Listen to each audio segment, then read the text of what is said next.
First, I just want to start off by saying thank you definitely to Marketing Ops and the MO Pros team for allowing me to be here today and to talk about lead scoring. And then secondly, I just wanted to say thank you to everybody, all the participants who came in to listen to the session today. See a lot of familiar faces, got a lot of the remotish crew in here. So thank you to the team for showing the support, as well as a lot of people that I've seen and interacted with, thought leaders themselves in the LinkedIn space. So it's very nice to see all the familiar faces, and I really appreciate your time today. So we are going to be talking about advanced lead scoring in HubSpot. Lead scoring is something that I'm dealing with on a very regular basis. That's one of the top requests that come in from our clients, is centered around lead scoring and how to use that and deploy it effectively, and to measure that inside of their portals. So it's something that I've been tinkering with and learning about since I really started with HubSpot. So I've kind of had a couple years to iterate and develop some thoughts around this. And when you look at the resources that are out there, there's some tremendous resources. It's definitely the resources provided by HubSpot, but I feel like a lot of them just stay high level. They talk about the tool, they talk about positive, negative attributes, they talk about the simple things. But with a tool like lead scoring, there's so much freedom to create different lead scores that I didn't feel like they provide enough structure as to how you actually go in and execute without making a mess. So that's really what we're going to be covering today. Here's the agenda. We have the introduction. We're going to go over the overview, some of the use cases, best practices, and then the meat of the conversation is really around this multi-lead scoring system. It's something that's not necessarily new. I know a lot of people in here have experienced multi-lead score systems before, but it's something that is something I've been working on, developing some ideas around. So I'm going to be sharing those with you today. Here I have the downloadable version of the slide deck. So I'm going to go ahead and drop this in the chat if I can find it. There we go. I love that. Real-time links to downloads. Yeah, so we can, if you guys have a second screen, you can go ahead and pop that up. There's some clickable links throughout. There is some minor differences between your document and mine. I took out one slide, and then any internal HubSpot links that lead to our sandbox that I'm going to demo some stuff in, all of that's been broken, so you won't be able to access any of that. So I'm going to give an introduction to both MO Pros, Remotish, and myself. So this is kind of like a highlight on the sponsors. So Marketing Ops is definitely one of the biggest contributors to why we're all here today. So Mike reached out to me. We'll talk about the origin story about how this kind of came about, but Mike reached out to me after a LinkedIn post and extended this opportunity. And I've just been very grateful for that, as well as for everybody showing up. As somebody who has spent, going on 5 years in the HubSpot ecosystem now, I've been to inbounds and all the HubSpot educations, and I've just listened to so much amazing content. And after, I feel like every inbound session, you just leave energized, like with these new ideas that you can go into your portal and implement. So I'm just hoping to be able to pass that forward today, a little bit of knowledge. And hopefully, no matter if you're a novice in HubSpot, you're just new to the system, or you're what we call a HubSpot super admin, power user, there should be some takeaways for everybody today. So I'm going to go ahead, and there is in your slide deck, you can click this link that's going to open up to the MO Pros membership plan page. So just one thing I wanted to highlight is that they do have a free membership as well as a paid yearly or monthly membership. I'm a member of MO Pros. A lot of the crew at Remotish, and I'm sure several other individuals in the that are participating today, but just want to go here and plug in MO Pros for anybody who's interested. It's a great community. And then Remotish. So I am part of what we call the Remotish Mafia. So we can see here's the team over here. I'm going to tell you a little bit about Remotish today. We make HubSpot awesome. That's our slogan. We're a Diamond tier, top 1% HubSpot partner agency, and we specialize on the technical aspects of HubSpot. So we are a RevOps HubSpot partner, and really we don't do any creative outside of our web ops services. We don't really touch any creative, and even then, our clients are providing their own designs. It's bring your own design. So we are pure technical experts on the HubSpot system. So that's really where my bread and butter lies inside of HubSpot. You can also click these links. They will take you to our 3 different services. We have HubSpot Onboarding, HubSpot RevOps, which is a monthly RevOps program, and then HubSpot WebOps. One just really cool thing about our team that is not true for most other teams is that we are 100% certified on HubSpot. So every single member of our team has every single HubSpot cert outside of the Salesforce integration, which we all have to get by the end of this month. So that's one really cool thing about working with our team. And yeah, so that's all about Remotish. If you want to learn more, you can click these links. So this is a slide about me. I did strip this slide out of the the attendee version, but this is just some information about who I am. So outside of HubSpot, I'm definitely a HubSpot super fan. I'm a fan of many people who are here listening today. And I really love HubSpot. I love my job. I love tinkering and learning and documenting. And it's just been such a growth journey for me over the last 5 years to get to this place that I'm at today. So I am a big advocate for HubSpot, and teaching inside of HubSpot. That's what I love to do. Outside of that, I'm a father and a husband. So I have 2 beautiful little girls, Everly and Indy, who are my everything. This is the reason why I wake up and work as hard as I do. And I just wanted to share that with you guys today. So to the origin story, how did this come about? There was a post, really, let me take a step back from the post. There was a project that I worked on with one of our clients centered around lead scoring. And every model that I had really built up to this point was a single lead score model, where I was trying to combine multiple types of logic into a single score. And after some discussion with the client, they were questioning whether or not we could do multiple lead scores. And then it dawned on me that yes, you can do that. And that actually makes a lot of sense. And not only can you do that, but you can use a calculation property to add all of those scores together. So we started putting out some documentation, just some strategy moving forward. And then we started to build. And there was a lot of learnings and lessons that I took away. And I hope to share those with you today. And this post was basically the catalyst for Mike reaching out to me. So this got a ton of engagement from a lot of the individuals in this session. And the copy says, lead scoring is one of the most requested items from our clients at Remotish. Almost every client that comes into Remotish is asking for lead scoring. In a recent project, I've built out a model that challenges the way but really I traditionally thought about this tool. One of the issues that I've had with lead scoring in the past is that if you try to do it, if you try to do it all inside of one single lead score, it just gets smushed together. It's difficult to understand what pieces of the logic are contributing to the overall score. And to combat that, we broke that out across multiple different scoring properties and used a calculation property to add them all together into a total lead score. And now it allows us to see how each individual lead score contributes to that overall total score in a much cleaner and efficient way. So here's just a picture of the image that went along with the post. You can click this, it'll open up. I cut off some of the copies, so if you're interested in reading everything that was there, you can read that here, as well as the comments. There was some great engagement there.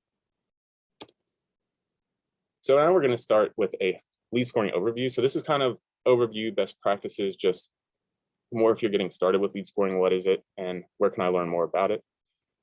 So the 2 things that I want to point you to begin with are the knowledge base article, as well as the HubSpot Academy video lesson.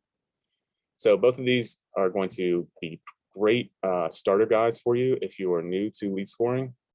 Again, it doesn't necessarily get into strategies too deeply, but it does cover the basics really well. If you're just looking to see how does this tool function inside of HubSpot, I would always tell you to go to the knowledge base. It's a great resource. So those are linked in your document.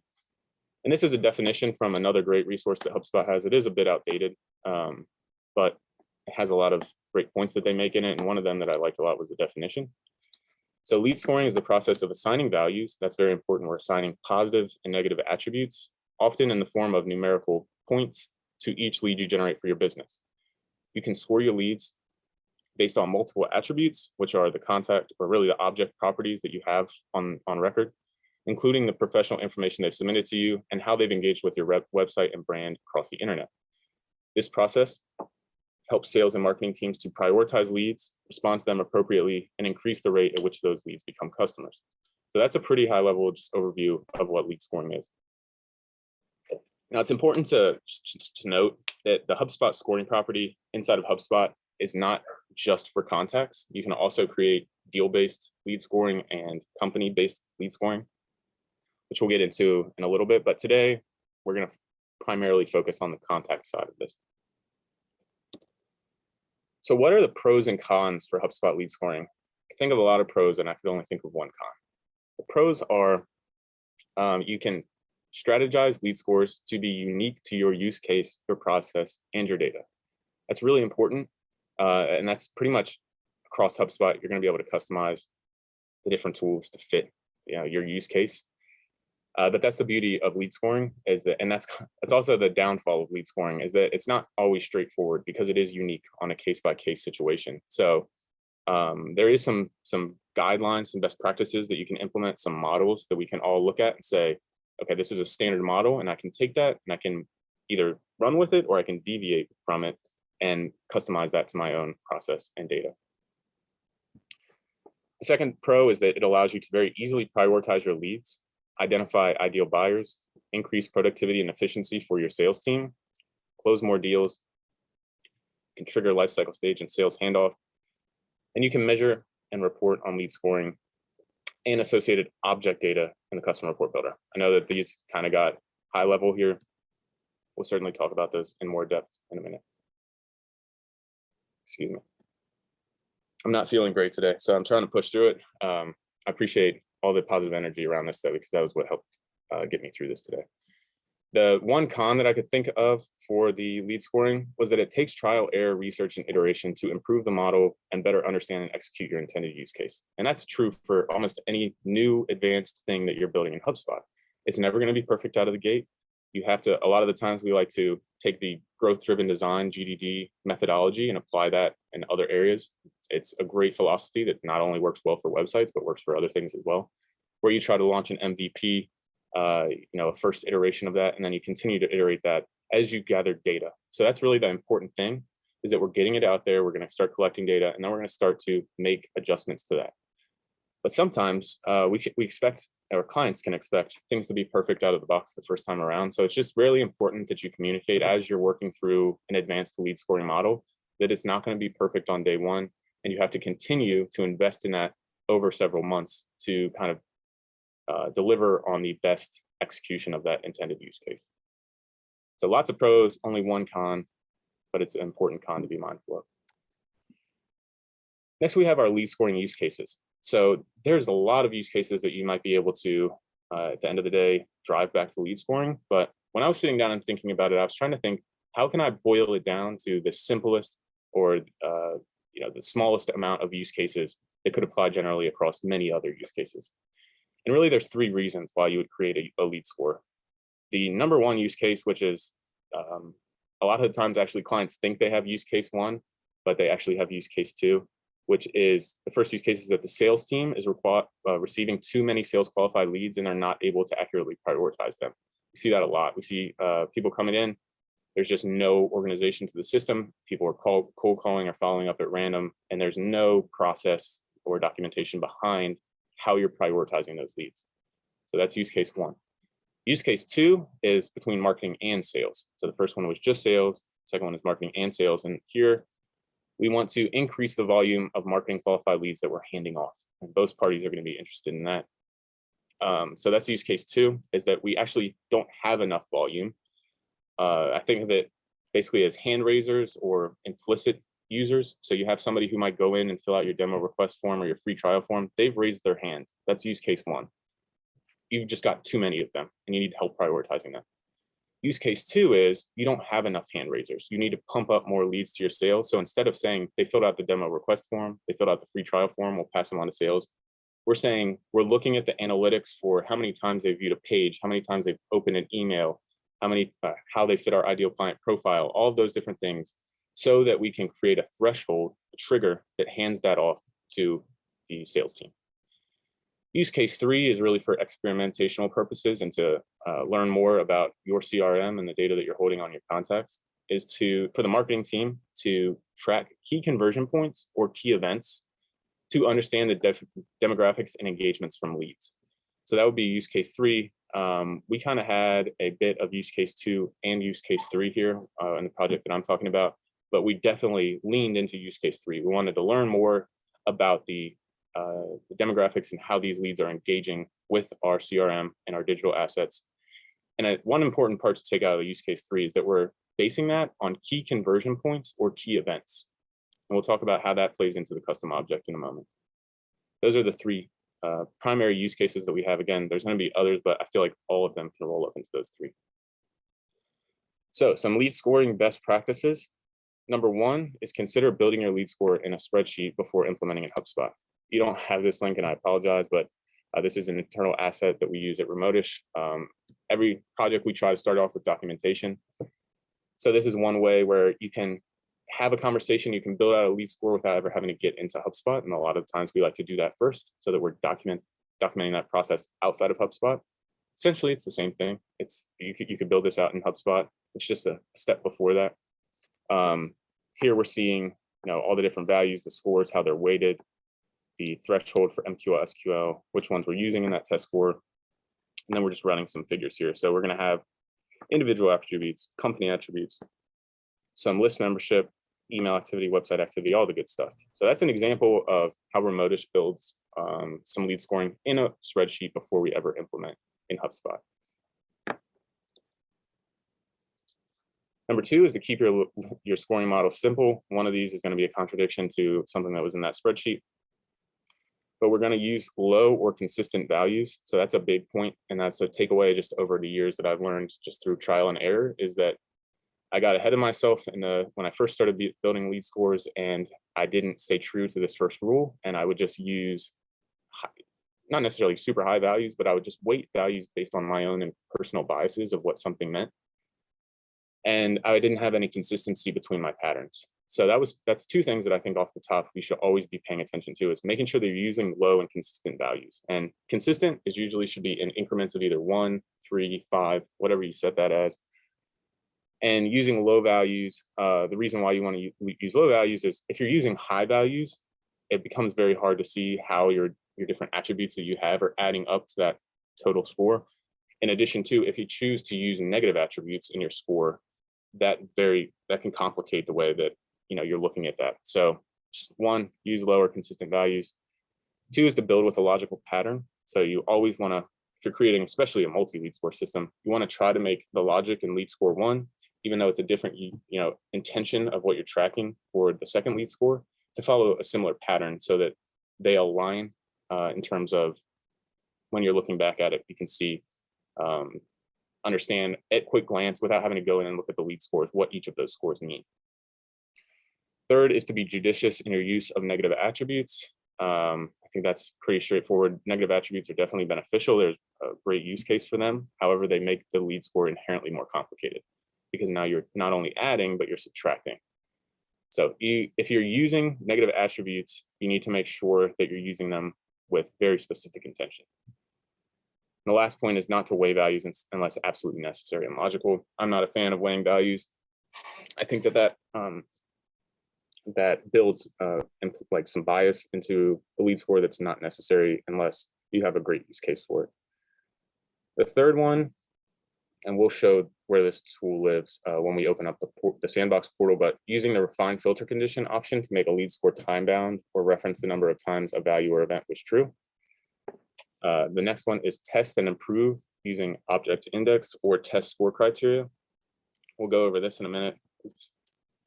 I want to show you the object index tip real quick. So what I'll do is I will actually go in. This is our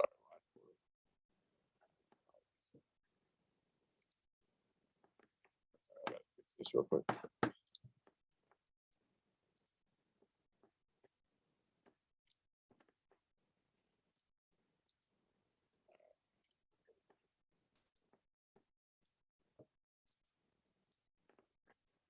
All right, so we are in our sandbox portal here. And what I mean by the object index, so this is your object index. This is where you can see all the objects and they list them all out here. You can do actions. I'm sure everybody already knows this, edit columns. But what I'll do is I'll actually create a view for myself that's centered around the lead score. So I'll put my total lead score, do that to the top, and then I'll add all the different scores that come under that.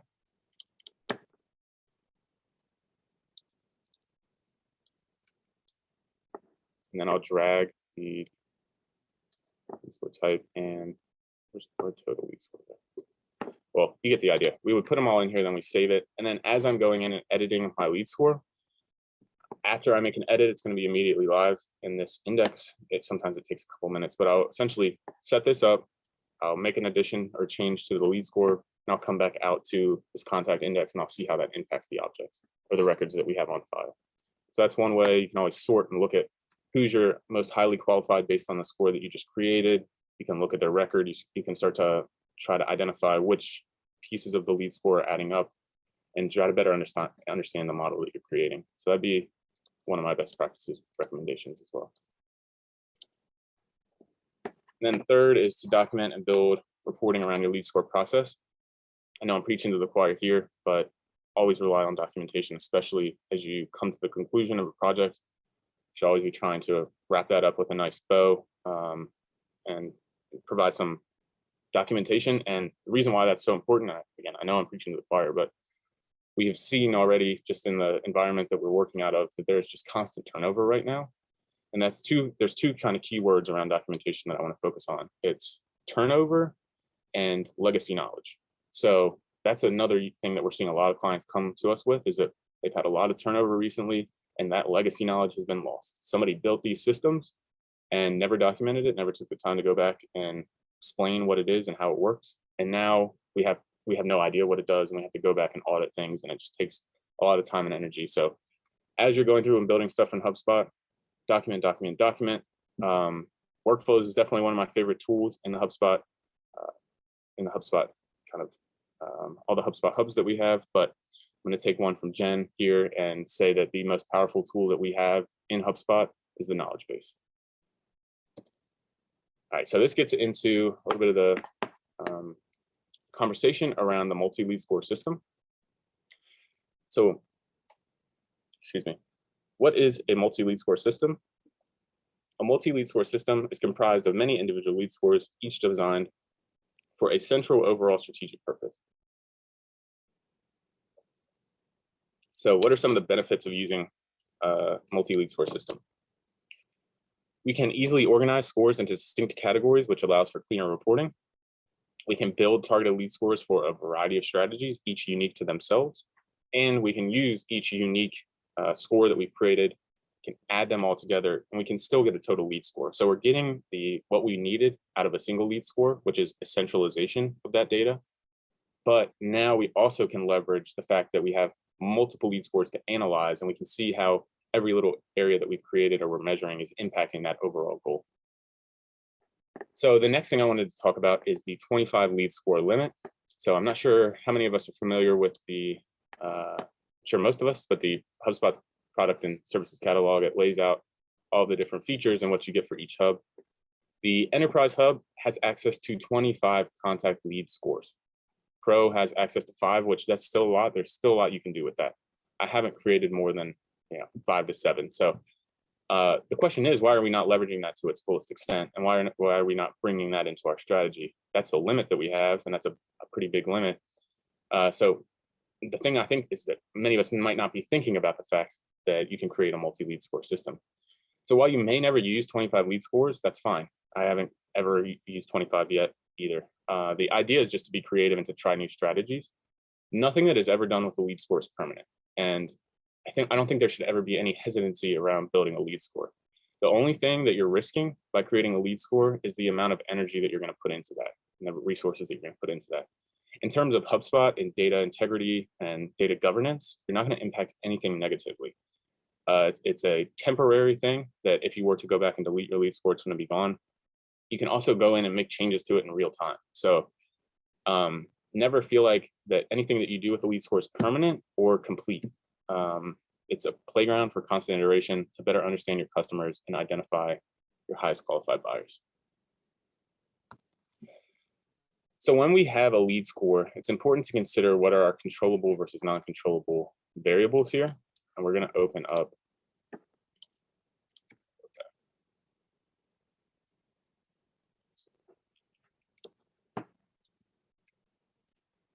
So inside of the lead score, I'm going to open up an empty one real quick.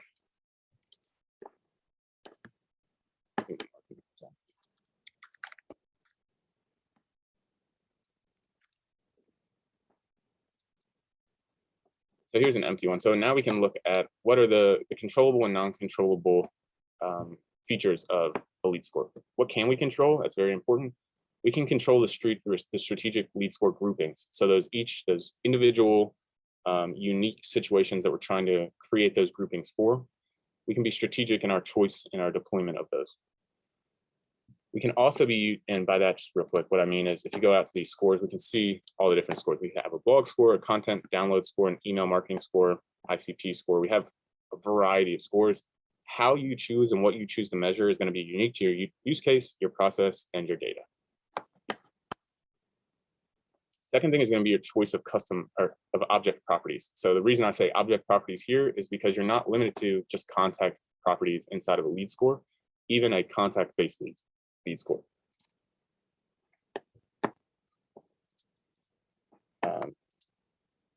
So if we were to add a criteria, here we can see it's going to be the same filter types that you see in lists and workflows, but you can access not only your contact properties, which are going to be a direct relation, but also your company and deal properties, which are going to be at least one associated company, at least one associated deal activity. So it's important to know that even in a lead score, you don't need to just use contact properties. You can use all of the object properties that exist in your CRM. So your choice of which ones you're going to use, in addition to not only the default ones that come out of the box for HubSpot, but also any custom properties that you have created. You can bring all of that into your lead score. So your use there is going to be, again, heavily dependent on your use case, your process, and your data. The use and value of positive and negative attributes, with the most important being the value of those attributes. So how much are we going to provide for each of them? What logical pattern does that follow? Does that roll out across all of the lead scores that you've created? And then your use of weighting your score, that is a controllable option, something I don't tend to do very often, but you can if you would like, and that fits into your use case. The other thing that we can control is whether or not we're finding that filter conditions. And just while we're here, what that looks like is you can really only do it under certain, but I'm going to use the page views. So we can say that contact is viewed at least one page or one URL containing, and then, for example, we can do remotish.agency. I always spell that wrong. And we can say that has viewed at one remotish.agency. We can add filter criteria down here. So refine your filter condition. Again, you're not going to see this on every single criteria that you can add. It's only really available for engagement type stuff that's not going to live on your contact properties. But you can use it for website activity, for emails, things like that. We can refine by the date. So a lot of the times I like to say it's less than X amount of days ago, and that's going to create a date-based logic. The other thing that you can do is refine by the number of times, and you'll see I like to use exactly, but you can use any of them.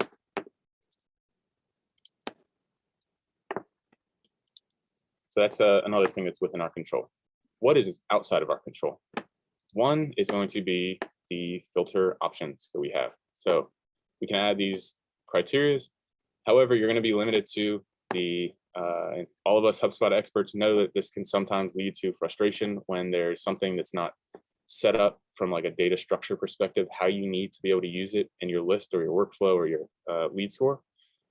So you are going to be limited here in terms of what properties you can use. Now, there is a lot of creative freedom. I'm not trying to say that, there's not a lot of things that you can do here, but if you're trying to get to a very particular use case and HubSpot's list logic is just not allowing you to get there, that can definitely be frustrating and out of your control. The other thing that's out of our control is the amount of filters that we can apply. So as we can see up here, we have 0 of 100. Now that's an individual lead score can only have 100 filters. We cannot exceed that. I very rarely have ever come close to that. But that is a limit that we have. We can't create over 100 filters in a single lead score. So there's 3 models, really 4, that I want to talk about today that I've kind of been playing with in terms of what are some lead score models that apply generally across all industries, all niches, all businesses. First one, everybody is going to have either an ICP or a buyer persona. So the first model that we're going to go over is a ICP score or a buyer persona score. Your company's ideal client profile. Here's a link to the ideal client profile article from HubSpot. You can read more about what that is. I'm sure all of us know. The ICP, though, is tied directly to data points that are stored within HubSpot. By analyzing those properties, This is if you don't already know your ICP. If you already have your ICP, you already kind of need you already have what you need in order to get going. But if you don't even know where to get started, a great place if you have data in HubSpot and your sales team has been using it is to analyze the properties of contacts associated to close won deals, and using those unique traits that you have, or creating an exhaustive list of those traits to build an ICP that is tailored to the traits that are unique to your customers. While you can, every single use of like job title, company size, annual revenue, you can have different keywords that you're pulling in, or you can essentially pull in different things here. It's going to be consistent. Like everybody, at least most B2B companies, are going to be focused on job title, company size, annual revenue, industry, country, region, and then any custom properties that you have related to your ICP. So we're going to open up the model real quick and just review what this looks like. So our ICP score, again, we're going to try to keep low values, consistent values. We're not going to weigh our values. Like for me, I could say that, for example, I might consider job title for a mid-level manager. I might weigh that less than somebody who's an executive. That's one way that you could make an argument that this deserves some weight to it. However, I think that puts some bias into the equation. So I just like to do, for the ICP model, ones across the board. So the first one is job title is equal to any of. It's important here to note that we are saying is equal to, because these are acronyms. You could have this is all your C-suite acronyms, and you could have a word potentially that has the combination of CMO in it already. I don't know if that's true or not, but you could have a word that has CMO in that, and then it's going to pull anybody who has those 3 letters in a row into this score. So you can see the difference between acronyms as equal to, and then contains any of for keyword related. So the reason I say keyword is if you were to go into your CRM and looked at contacts associated with close won deals, you're going to see a lot of different people who have title, president is their title, and they're going to be across a wide variety of actual titles, like you president of or director of RevOps, director of marketing. So instead of adding every single reference that you could find to president, director, manager, all of those, we just go in and we try to weed out all of the keywords so that contains any of, we'll just pull those automatically into our score. Industry, this is very simple. You just go look and get an exhaustive list of all the industries that you serve.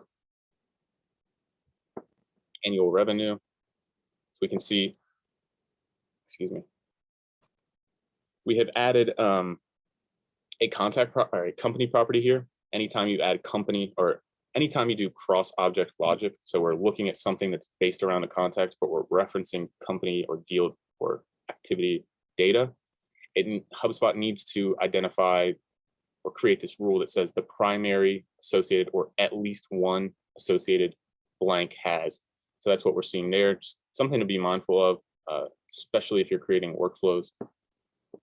And then this isn't an exhaustive list, but here we're just saying that email doesn't contain any of our freemium. So it's a very simple score. There's nothing too complicated about this. And you could definitely take this model, this simplified model, and add your own data points that are unique to your situation or custom properties. You can tie those all in here. So that's the first one. It gives you some insight into who's your most ideal client.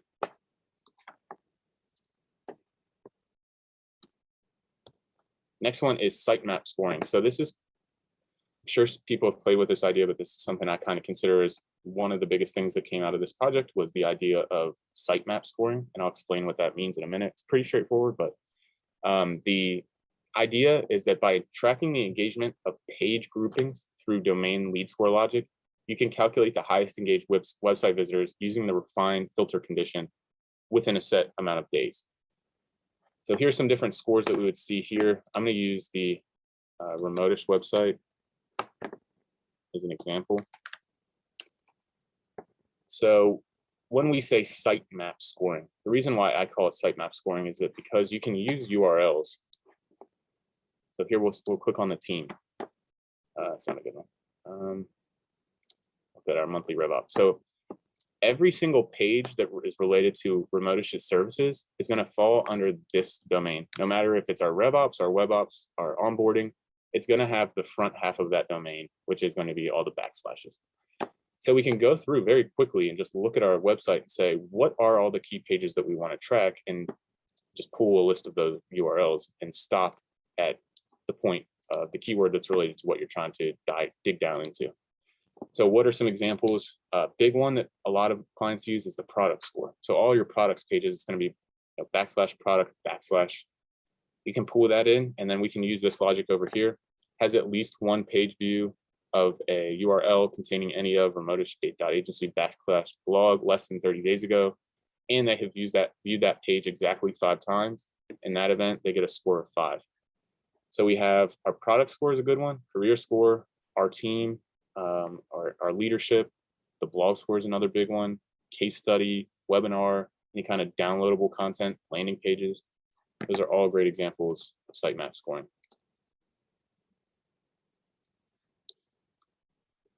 So inside of this score, we're going to see the logic that we had that we just saw in that screenshot. However, it's all of the logic. So here we can see that we had 2 pieces of logic for every single score. 1, they must have viewed that page within the last 30 days. And 2, we're going to look at the exact number of times that they viewed that page. So if you've done it once, you get a 1, 2, 2. And I didn't actually go in and add that date filter for all of them. That was just for example purposes. But essentially, you just create the first one, clone it, and then change to 2. It's very fast and easy.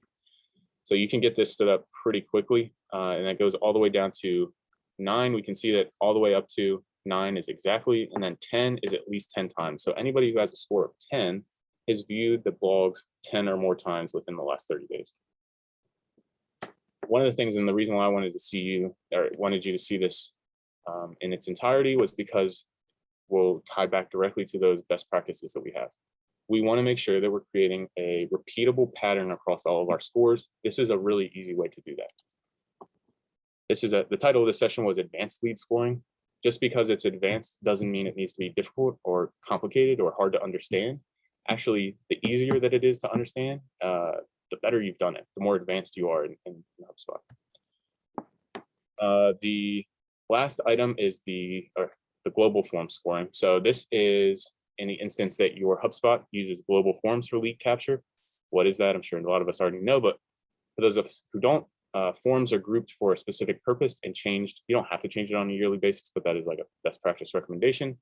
For example, you could have a form called 2022 webinars. And then the reason why it's important that it be a global form, you could definitely use a form-based lead score, even though you don't use a global lead form strategy. However, the reason why it's important is, for example, if you use one form that gated all of your webinars for 2022, the likelihood that a contact would have filled that out multiple times, and you can actually check the amount of times that they've filled that out, compared to a one-off form that you just had for July's webinar, you're only going to get that contact filling out the webinar that form once. So that's why it is important that this is a global form scoring strategy. That opens up the door to future work too. If you have a client who doesn't have that yet set up, and that's something that they're interested in, that's another project that can come out of lead scoring. So always be looking for the next thing too. And I would definitely highly recommend global forms. Again, we're going to see a very similar, consistent pattern here. We're going to see exactly one time, and you can also add that logic to refine by date here. And we're going to see 1 all the way up to 10. And 10 is going to say they have filled out that 10 or more times. So that's our global form strategy. Now, the last one that I want to go over is, and there's several ideas here, is the marketing email score. So I didn't actually create this one yet. We're going to do this one live. So this would be another just core model that I would say that we should be using if you're creating a multi-lead score system. And you're going to be tempted at first to go into marketing emails, because that's very straightforward. They have an option for marketing emails. Why wouldn't we start there? You're going to see when you click that each of these are tied to specific marketing emails. So while you can certainly go down that route, it would take a little bit more upfront strategy to get that into place. But if you have specific campaign that you're rolling out related to a set of marketing emails, you could come into this marketing email and build it out there. However, that's not where I would start for this use case. I would actually go into our contact properties. And one of the things that we're going to see is we have great information that's stored on the contact object about marketing emails. So it's under, email information. We have our first and our last email open, reply, send, name. We have all those, as well as the marketing emails clicked, delivered, open, replied. And I really want to hone in on these.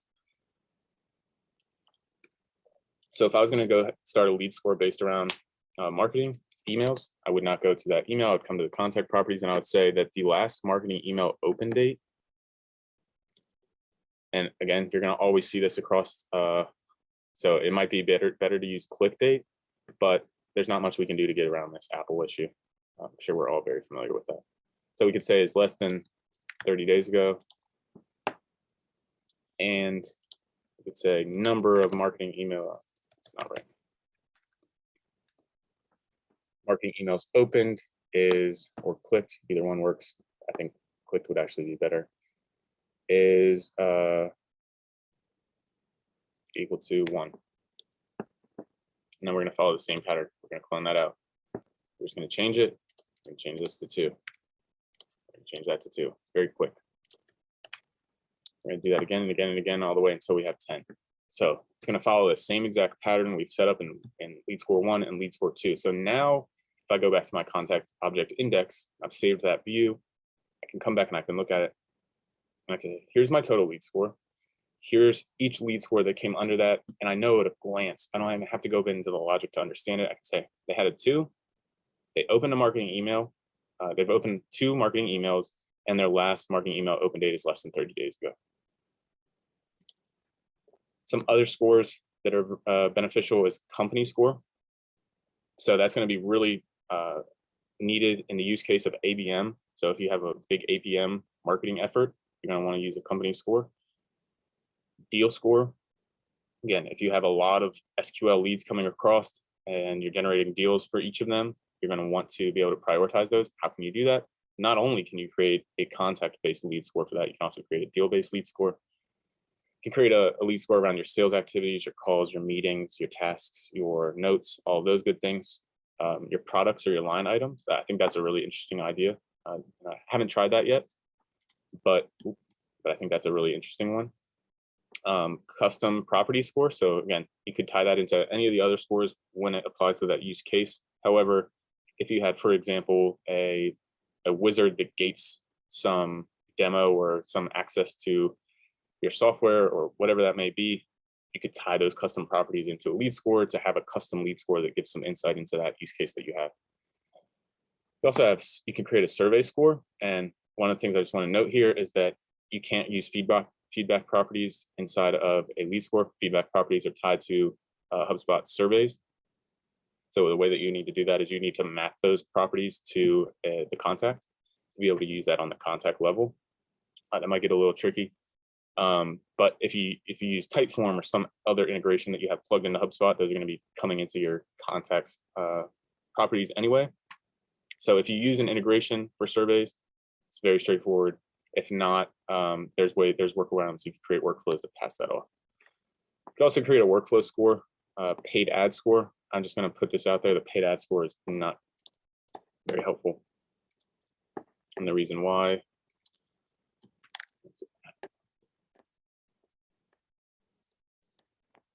is the properties that we have in here are just not great. So I would hope to see one day this improve from HubSpot's ad end, but we can see ad interactions. There's really nothing here. I'm not sure if they will ever be able to prove this, but that would be nice to be able to see like number of clicks on the ads and things like that. But I understand that that's really complicated. So just know that there's not much you can do with a paid ad score at this point in time. You could also create a CTA score, create a list score, and then an integration score. What I was meaning there is at the bottom of these options, we can see we have the ability to choose from our Zoom integration. So if you have an integration, it might pass some data over on these options. So just be mindful of that some integrations might pass some data there. And if you wanted to, and the data was good, you might be able to build an integration score. So what other tools work really well with lead scoring in HubSpot? That's important. Workflows is definitely number one. That's my favorite HubSpot tool. Workflows, you can use lead scoring to trigger workflows or to segment contacts with if-then branches. So we have an example of what that looks like here. So here we are using the total lead score is known. So anytime total lead score is known, a contact would be actually the first time it's known, they would come down this workflow. You can't use that as re-enrollment, which is something to know. We'll talk about the custom object in a minute. It's one of the benefits of a custom object is you can use the contacts or the custom object ID is the enrollment trigger. So anytime that becomes known, which every time it's triggered and when it's created, they would come down this workflow. But it is important to have re-enrollment, and the reason why that's important is because if somebody's, so one thing to know about re-enrollment is anytime something becomes known again, they would go back down. So if we had re-enrollment, total lead score was already known, it was 5 or something, would they then interact with the website and that increases them to a 6, let's say. Their lead score has now become re-known and they're going to come back down the workflow. And the reason why it's important to have re-enrollment is because you would not be updating your property, and it's not even for this workflow, but in some use cases that would be necessary. And I will show you that workflow in a moment. The next thing we're going to do here is branch. So those are the two things that you can really do. You can also set a lead score, but I'm not sure why you'd want to do that. You can, here we're switching between checking between MQL, which is 0 through 9, and then SQL, which is anything 10 or greater. And here we're going to set the lifecycle stage, the lead status. In the MQL version of it, we're going to enroll that contact in a sales sequence. You can only do that with Enterprise, Sales Hub. And then in the SQL, we're actually going to rotate that to sales. And then we're going to create a task and assign it to the contact owner. So that's an example of how you can use it. You just saw that, but you can use the rotate record action to rotate to sales. You can also put them through a sequence. Next one is lists. So we have over here, I use emails known here because you have to have some kind of logic to be able to save the list, but you would be using your lead score properties.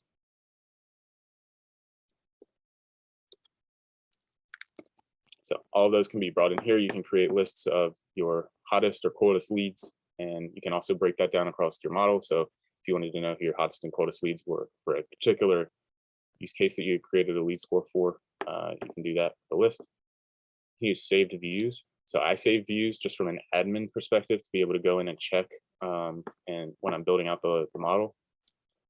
But you can also use them for SDRs or sales teams, BDRs. And essentially what we're doing here is we're creating filters based around your lead scores that allows them to come in and very quickly see who they can follow up with outreach. So those are the kind of the two use cases for the saved views. You can also build reports, and we will talk about that in more depth in one moment. I know I'm at 10 minutes, and I'm sorry, I want to get through all this content. So the total lead score is a calculation property that adds together all the lead scores for a total score. It's, again, we've already talked about that in depth. One tip that I would give you, though, is to double check after saving that the score was added and saved. The more that you add to this, we all know HubSpot can be weird sometimes. And there's been times where I've sworn I saved it, and then I came back a couple of days later and it did save. And then the data that I collected over those 3 days is not accurate anymore. So just make sure that you go back and double check. If you ever update it, excuse me. What's that look like in HubSpot real quick? It's going to be a calculation property, and it's just simply adding them together. So custom object tracking. This is kind of the experiment with this project. And the reason why this is important, custom objects can be used to store for a variety of use cases, but one of the use cases is to store a static record of information that's captured at a strategic point in time. So that goes all the way back to the beginning of the presentation when we were talking about a key event or conversion point. In the recent project that we had a workflow, and that workflow created the object record, and that was triggered when anytime the SDR made an outbound call and the total lead score was greater than 1. It was very low threshold. Every time that became true, we knew that they had a lead score and that the SDR had called them. We were going to create a new object and we're going to associate it with that contact. Why is that important? Well, if you just had it on contact properties, you could definitely like write those properties to a set of properties where you would save that as static information. But if you don't do that, it's going to overwrite that information every time. So to create a static record of these key moments in time, we can actually go in and we can say, okay, the SDR called them, they filled out our demo form, whatever that trigger point is. And then we're going to capture all of their lead scores. Another thing you can capture is lead status, life cycle stage. You can pass all that data so that you can see number of associated deals. You can see what that record looked like when that first call was made, how that changed between the first call and the second call and the third call and the fourth call. The other benefit to that is that every single time a new object comes down the workflow, and that's why re-enrollment is important here, it will create a new object. If you were just writing them to contact properties, you would have to set a limit. You'd have to say, I'm going to create a set of 5 properties, version 1, 2, 3, 4, and 5. And then every time this comes down the workflow, I'm going to route it towards one of those 1 through 5. And then at 5, I'm going to have to stop. I'm not going to have any more record. However, with a custom object, you would, and this is not the workflow.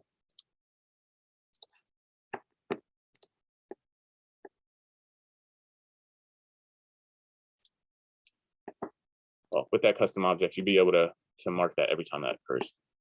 So this allows us to create reporting that show the amount, and that's really the end goal, is just reporting the amount of revenue influenced by lead score, the number of leads handed off due to our lead score tracking, the number of custom object associations that contacts had, so basically the count they had of lead scores, the lead status, lifecycle stage and source reporting, scoring, breakdown tables, and more. This is purely experimental and not necessary, but I definitely think there's a lot of benefit here.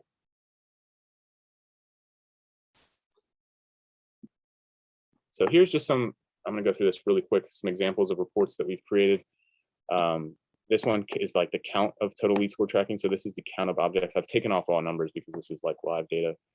But you can see the lead priority score is 1, 2, 3, all the way up to 13. So that's the actual score that they came across with for their total lead score. And we can see how many of those objects were created for each of them. This is the lead score breakdown. I believe I linked this. The populating score type workflow. So this is another tip that I have, is just if you want to be able to report like this on the breakdown for example, lead score 1 and which scores are affecting that. So I took those out as well, but here you would see like marketing email score. That would be this percentage of the objects that were created. It's also in relation to contact or customers. So you can look at specific segments of your database. How we do that is through a workflow. Total lead score is known. Again, this is where we would want re-enrollment. The reason why we would want re-enrollment is because every time the total lead score becomes re-known, we want the contact to come back down this workflow. And essentially what we're doing here, let me use this enrollment trigger, is we're saying total lead score is known, then we're checking for each of those scores. If blog score is greater than or equal to 1, we want to append blog score to our new property that we created for lead score type. And I would be doing this on a custom object basis in my project instead of it on the contact level. And then if they don't meet that criteria, they'll go down the none met branch, they'll go to action to the next one. And then we're going to check the ICP, same thing. That's not true. From the content download, if it is, we'll append all the way down until you exhaust all the options. So that's how you can get this with some filter snapshots as well. This is a lot of the things that I was focused on was how can I tie this project back to revenue and customers. So here's a breakdown of count of total lead score objects that have been created. It's the same chart that we just saw previously. The only difference is we're breaking that down by pipeline. So we can actually see the deal or the contact objects that were created that are in association to a deal record. And we can use filters such as the, for example, object create date and deal close date to make sure that those are in alignment. And the last one we have, I want to save at least 5 minutes for questions, is the count of lead score by lifecycle stage. So there's another example. Report, last one, most important one, is reporting on influenced revenue. So again, here's the filters that we use. This was an actual report, so I didn't pull in the actual sum, but essentially it's very simple. It's just the amount of that, or the sum of the amount property. We have that as just displaying as a raw number. And then the filters on the back end are lifecycle stage is any customer, deal stage is known, close date is this month, and the object was also created this month. That's going to give us insight into how much revenue we influence. Okay. Q&A. Excuse me. All right. I think Mike's going to field a couple questions. Hey, that was awesome. Thank you so much for doing this. Like my mind was like starting to hurt a little. It's like, oh my God, there's so much to take away. And appreciate you hanging on, man. Especially for how you're feeling and stuff. So thanks for powering through with us. I know the team, it seemed like, Jen and a few others sort of helped answer some questions along the way. So if anybody else wants to jump on, feel free. You can come on screen and ask a question real quick. But Christina asked, do you ever zero out lead scores at a certain point in time? Like, for example, a lead hits an MQL score, gets passed over to an SDR to work, and the lead doesn't go anywhere. Would you zero their score and have them start over? Yeah, I definitely think there's a great use case for that. That's why I really like the idea of, in these lead score models, you can see we use the refined filter condition so that we're using a date, we're bounding it by a date. So for example, not only have they viewed our page one time, but in addition to that, they viewed that within the last 30 days. So if that 30-day passes and it's been 31 days since the last time they viewed a page, now that score is actually going to go back to 0 by itself. So I do like to build that refined filter condition in there for that exact use case. However, if you had a model that exists outside of this, that you're not using refined filter condition, and you have some process for handoff that occurs, I definitely think that just for data governance best practices, clearing that value after it's been an extended amount of time with no sales activity or engagement, I definitely recommend it. Yeah, I think that makes sense, right? And you could always go build in, some more operational process around maybe counting the number of times somebody's MQL'd. You could build a field for that, so you can sort of have an audit trail of like, is your flow, triggering MQL, SQL hits and just incrementing like a count property or something. So that could always be interesting, right? If you are clearing stuff out, you kind of want to see how many times maybe somebody's coming back around. Probably doesn't happen that much, but it could. Yeah, you'd be surprised. A lot of time, that's a very popular thing is reconversion. So yeah, I think that's a great point though, Mike. And then Camille, would you see value in creating a list for ad interactions is known and using that as a lead score component?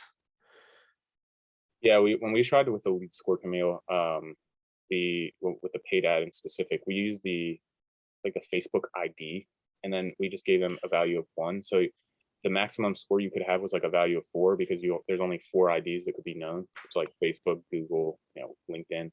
So if your ID is known, that means at some point in time you interacted with an ad, we're just going to give you a 1. So it was like very cut and dry, simple, not a lot of can actually see who's my most qualified paid ad. But yeah, there's some merit to building some lists as well. Very good. And then looks like we got another one. How involved were non-marketing members, sales and sales management, that kind of, or management in general, in developing lead score models? And secondary to that, how have sales embraced lead scoring into their outreach? That's a great question. So the stakeholder that I was working with at the company was primarily using marketing. So when it came to building out the model, I was more on the marketing side.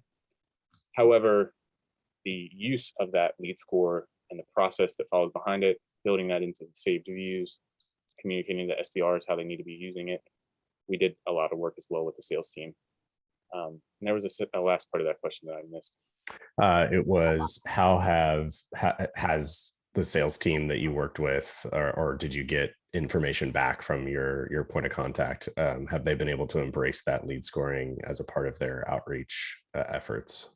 Yeah, so we built that into their process. So they were kind of not forced, but the saved views that they relied on for cold calling. This was all around cold calling. So essentially what was occurring was the SDRs that were just doing cold outreach to random contacts in the CRM with no logic built behind it. So we took the same list logic that they already had, which was just kind of overall general applied. And then we added this lead score logic into it.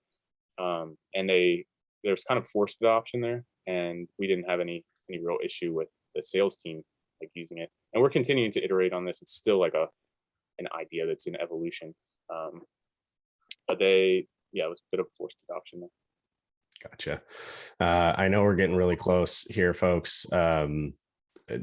there's a question in here about advice on how to structure the prep work on paper before building it out in the system. I think you shared the spreadsheet. I would also tack on sort of a bit of a shameless plug. Like, we do have a template and a guide that we call the Marketing Operations Playbook on the website. So if you go to marketingops.com and look under the resources there, you can purchase that template, and it has like a bunch of, it'll link to a Google Doc. You can clone it, make it your own. And then you could go through there and really start getting into the weeds on, like, in this specific situation, what do we want to do, and how do we want those lead sources to map, and how do we want scoring to sort of impact everything.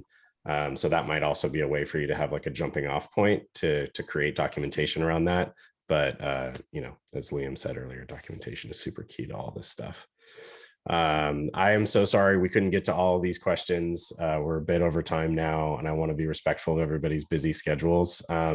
Please join us in Slack and ping myself, or reach out to Liam. I think maybe LinkedIn, or if you're in Slack with us, Liam, maybe you guys can just keep the conversation going. But I don't want to volunteer too much more of your time, Liam, but it looks like there's some more good questions.